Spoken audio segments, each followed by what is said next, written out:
राधे राधे हरि भक्तों, आज हम आपके लिए कार्तिक माह में सुनी जाने वाली दो बहुएं और एक बाबा की कथा लेकर आए हैं। आप ध्यानपूर्वक सुने और अपने प्रियजनों मित्रों में ज़्यादा से ज़्यादा शेयर करें।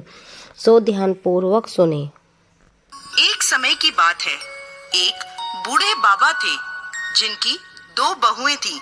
ससुर जी का काम दोनों ही बहुएं करती थी। अब कार्तिक मास आया तो ससुर जी कहने लगे, बहू, मैं कार्तिक नहाना चाहता हूँ। तो बड़ी बहू ने सुनते ही मना कर दिया। कहा, आपका कार्तिक स्नान का काम मुझसे नहीं होगा, आप छोटी बहू से कह दें। तो ससुर जी छोटी बहू के पास गए और कहने लगे, बहू, मैं कार्तिक नहाना चाहता हूँ। छोटी बहू सीधी सादी थी। उसने कहा, जी पिताजी, आप बताएं मुझे क्या करना होगा।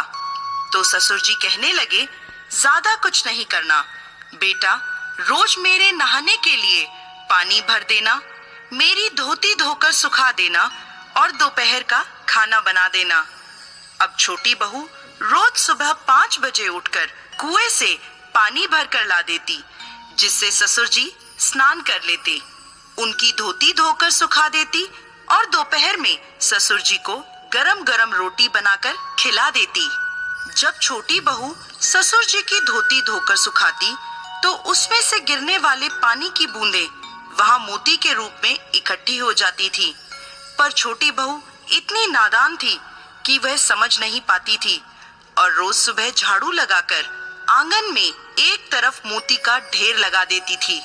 इस तरह से 1 माह निकल गया। अब कार्तिक महीना खत्म होने आया तो ससुर जी ने कहा, बहू, मैं कार्तिक समाप्त होने से पहले 2-4 ब्राह्मणों को खाना खिलाना चाहता हूँ। छोटी बहू बोली, पिताजी, मैं खाना बना देती हूँ और फिर आपको खेत से बुला लाऊंगी। बहू खाना बनाकर ससुर जी को खेत में बुलाने जाती है और कहती है, पिताजी, मैंने खाना बना दिया है, आप घर जाकर ब्राह्मणों को खाना खिला दें और मैं खेत की रखवाली कर लेती हूँ। यह सुनते ही पिताजी घर चले जाते हैं। अब छोटी बहू सोचती है, कार्तिक महीने में ब्राह्मणों को तो खाना खिला रहे हैं और चिड़ियाओं को उड़ा रहे हैं। राम जी की चिड़िया, राम जी का खेत। यह सोचकर वह चिड़िया को दाना खाने देती है और चद्दर तानकर सो जाती है। जब चिड़िया दाने चुग रही होती है तो जो दाने जमीन पर गिरते हैं वह हीरे मोती बन जाते हैं। धीरे धीरे उनका पूरा खेत हीरे मोती से जगमगाने लगता है। पास ही में बड़े भाई का खेत था। वह देखता है कि छोटे भाई का खेत हीरे और मोतियों से जगमगा रहा है। बड़े बेटे से रहा नहीं जाता। वह अपने पिताजी से पूछता है, इसका क्या कारण है। पिताजी कहते हैं, बेटा, हम पर तो कार्तिक महाराज की कृपा हुई है। बड़ा भाई जाकर अपनी पत्नी को सारी बात बताता है। उसकी पत्नी के मन में लालच आ जाता है और वह मन ही मन सोचती है, ससुर जी ने तो पहले मुझसे कहा था, मैंने क्यों मना कर दिया। अब वह साल भर इंतजार करती है और जब कार्तिक महीना आने वाला होता है तो जाकर ससुर जी से कहती है, पिताजी, आप इस बार कार्तिक स्नान नहीं करेंगे। ससुर जी कहते हैं, बेटा, इस बार मैं कार्तिक स्नान नहीं करना चाहता, अब मेरी उम्र हो गई है। तो बड़ी बहू चिढ़ जाती है और गुस्से में कहने लगती है, आपने छोटी बहू को तो माला माल कर दिया, अब मेरी बारी आई तो कहते हैं मेरी उम्र हो गई है। नहीं पिताजी, आपको कार्तिक स्नान करना ही होगा। ससुर जी थक हार कर हाँ कर देते हैं। बड़ी बहू हीरे मोती के लालच में ससुर जी का बहुत ख्याल रखती। सवेरे कुएं से पानी लाकर उनके लिए भर देती, उनकी धोती धोकर सुखा देती। धोती सुखाते वक्त उसे निचोड़ती नहीं थी, जिससे ज्यादा पानी गिरे और ज्यादा मोती इकट्ठे हों।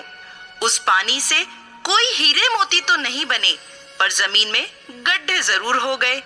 इधर कार्तिक महीना खत्म होने आया। उसने पिताजी से कहा, पिताजी, एक ब्राह्मण को न्योता दे देती हूँ।